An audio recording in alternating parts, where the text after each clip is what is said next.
iyi niyo bafashe yari ya M23 none barayifashe iyi n'amabombe gayo hirya iyo bafashe ni go mabombe gayo reka tukugire iyi sniper yo M23 yakoreshaga barayibatse barayifashe ngiyi sniper.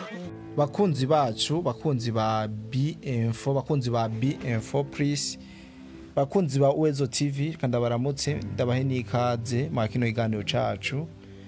Cuno mugoroba w'igenekezo rya 20 kwezi n'ukwicumi umwaka w'2025 cendamutsa cyane abantu bose badukurikirana aho baherereye hose, aba bari ngaha mu gihugu cyacu cy'u Burundi, abari mu Rwanda, abari muri Congo, Kenya, Tanzania, Uganda, South Africa n'ahandi henshi merereye muri Afrika, tutibagiye abari Burayi, abari muri Amerika, Aziya n'ahandi henshi mu mpande zine z'isi muherereye.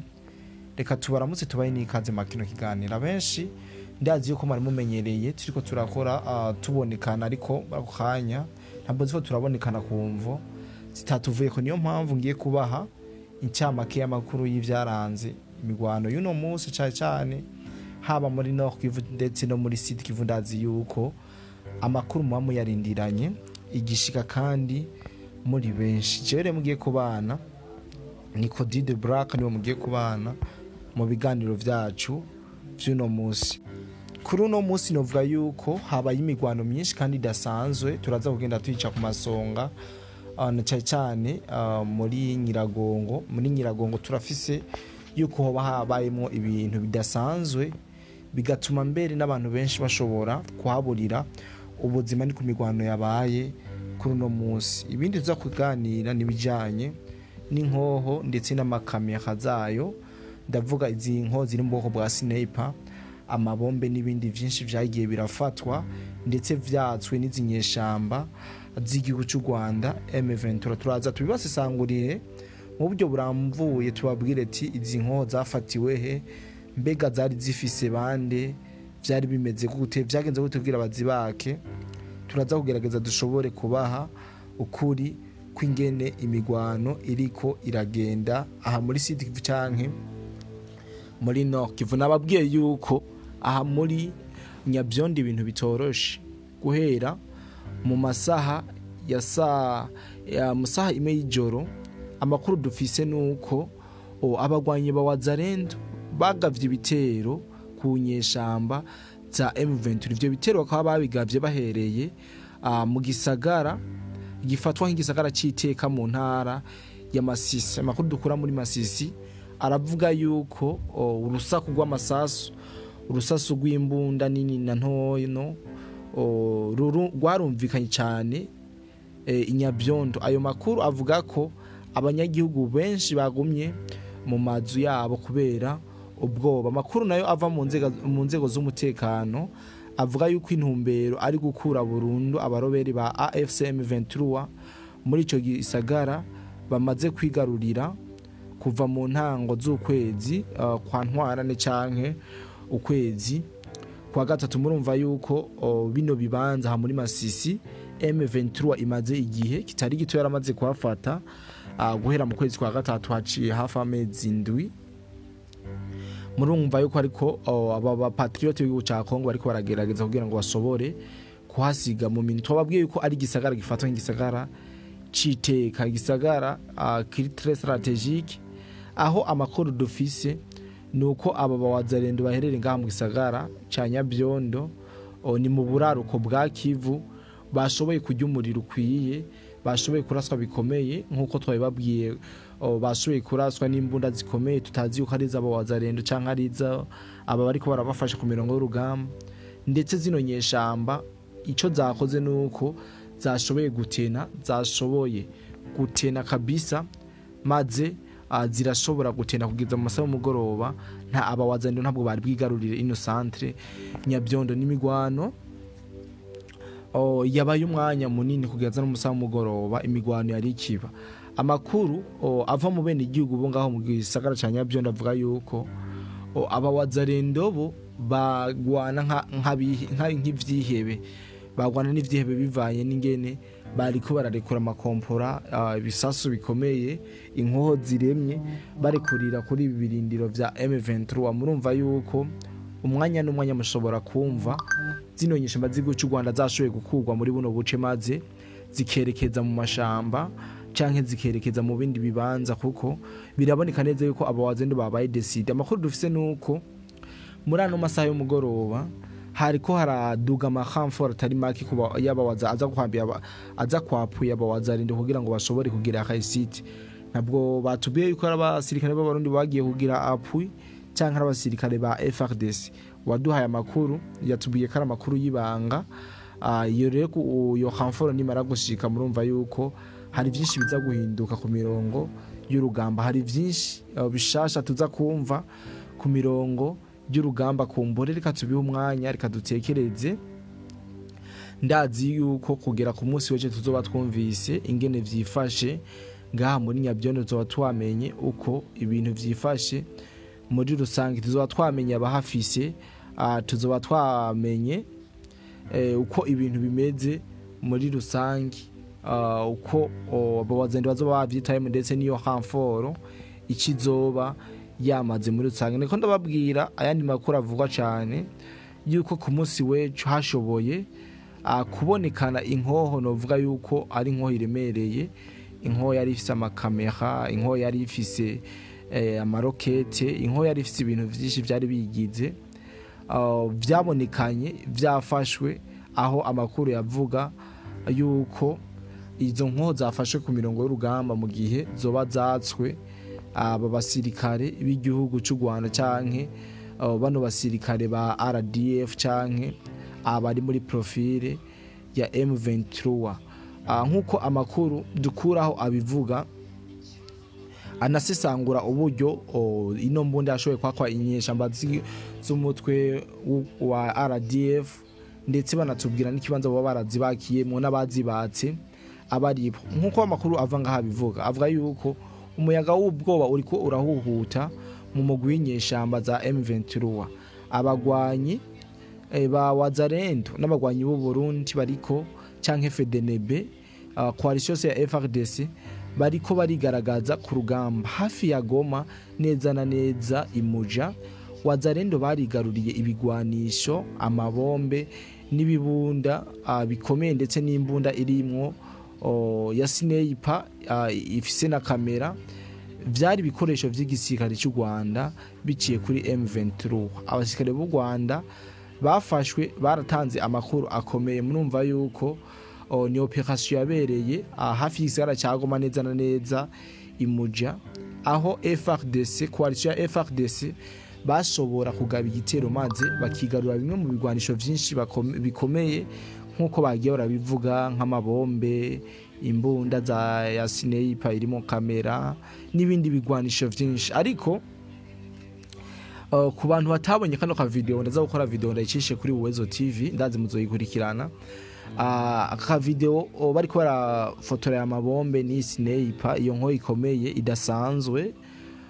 Vyarabonekana yuko yafashwe n'abasirikare b'abarundi, kuko umuntu yafashe video yerekanye abasirikare b'abarundi gusa, ndetse niyo bariko baranavuga bavuga ko bayatse inyeshamba z'umutwe wa RDF canke inyeshamba za M23. Abasirikare bari bahari barabarundi, vyerekana neza yuko presence y'ingabo z'u Burundi n'ubu ikomeza kwiyerekana, presence y'ingabo z'u Burundi ikomeza kubonekana ku mirongo y'urugamba, uko ibintu biba vyifashe muri rusange, bakomeza kutwereka ico bamaze ndetse n'ico bamariye. Ubu tuvugana umwene gihugu wo mu gihugu ca Kongo, sniper rero ubu tuvugana iri mu minwe ya FDNB, kuko nibo bayifashe. FDNB bararasa kugeza yaho hari aho batoza intoki, ndetse burya abantu benshi bazi strategy z'urugamba. Umuntu w'umusniper canke mudahusha ntabwo yipositiona kuri front ahantu ariko arabera imirwano, aja kure yaho. Iyo rero amaze kwipositiona aragira kegrage iyo nkoho yiwe, maze agapima umuyaga n'ibindi byinshi bazi kurasisha sniper barabizi, maze akazararekura urusoro rumwe rumwe, kandi arurekuye umuntu abagiye, arurekuye umuntu agiye. Rero mwumvise yuko izi ngabo za Neva canke abasirikare izi ntagoheka zashoboye gukora igitero. kugeza ku rugero yaho bashobora gufata umusinepa. Mwumve yuko abari ku mirongo y'imbere ku rugamba, abari kuri front kwa match bose atanu umwe yoba yararokotse ngaha muri Muja. Ikiganiro twari twakibaye ku munsi w'ejo ndazi mari mwumvise uko ibintu byari vyifashe. Dazi umuntu arinze afata umusinepa akamufatisha intoki. Mwumve yuko abari ku mirongo y'urugamba, abari ko bararasa bose match kwa match, ingwano twita infanteri, mwumve yuko bose bashobora kuba barafashwe mpiri n'igisirikare cy'u Burundi. Rero ku itariki ya 20 Gitugutu umwaka wa 2025 ubwoba burayogoje zino nyeshamba za M23 RDF ifise. Abakuru b'abasirikare b'abanyarwanda bari Goma bose bivugwa ko bahunze bagana mu Rwanda, u Rwanda canke Kenya, kubera ko iterabwoba ngo ry'abagwanyi bawazarinde. Murumva yuko bamwe mu bashef canke bamwe mu bategetsi basanzwe batwara no mutwe w'inyeshamba za AFC M23 RDF yuko bo bari ko barahungira mu gihugu cy'u Rwanda, za Kenya, Uganda n'ahandi henshi. Ndazi yuko ibi mubitsi, ndazi yuko muba muri ko murabikurikiranira hafi. Rero ari n'amakuru dukura ngaho muri Goma. Rero bavuga yuko aba bose abategetsi benshi bo batakirara ngaha mu gisagara ca Goma, ahubwo nuwo bwijari agize ko mugoroba ari muri Kongo aheza kerekeza mu gihugu cy'u Rwanda kuko umutekano wo muri Goma ataba wizeye neza. Ko mwaranabibonye mu itangazo M23 yasohoye, baravuze neza yuko nibice bafashe bakomeza kugabwa k'ibitero atabwo bari sure yuko ari bafise a 100%. Ibi ni vyavuzwe bivuye mu kanwa kayo, ndetse bavuga ko mu kwihora AFC M23 bashikiwe na RDF bariko bashira ibigwanisho bikomeye, bariko barashira ibigwanisho bikomeye ku musozi uri hejuru ya Goma, hagati y'ipolisi ya Goma n'ibitaro bikuru, aho biteguye gutera ibibanza vya wazarendo biri imuja.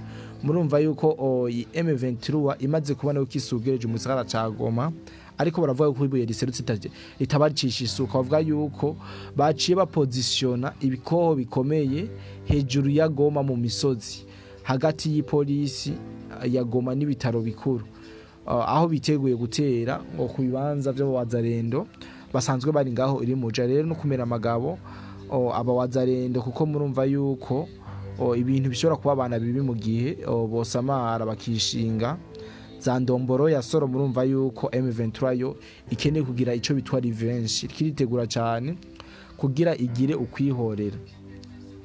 Mu bumanuko bwa Kivu wazarendo bavuga ko bafashe igisagara ca Katana, aho bafatiye abasikare b'abanyarwanda hamwe n'ababafasha bamaze igihe baronderwa. Murumva yuko muri Katana, igisagara ca Katana ubu tuvugana 5-5 bidasubirwamo, wazarendo igifise mu ntoki.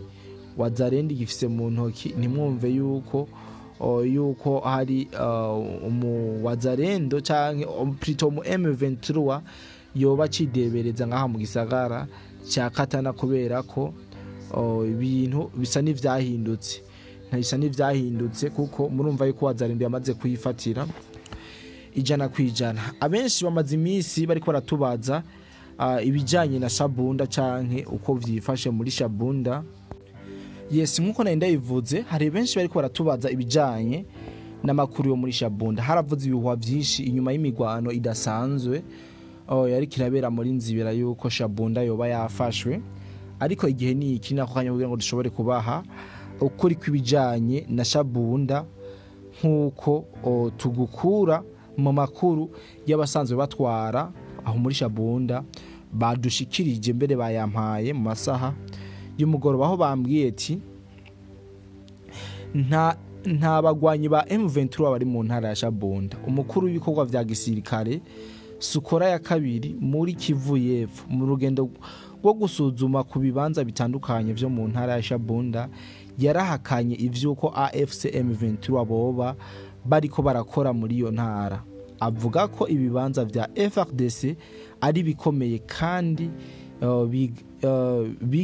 bigaruriwe neza, harimo nibiri hafi ya Walungu aho AFC M23 bariko barakora. Murumva yuko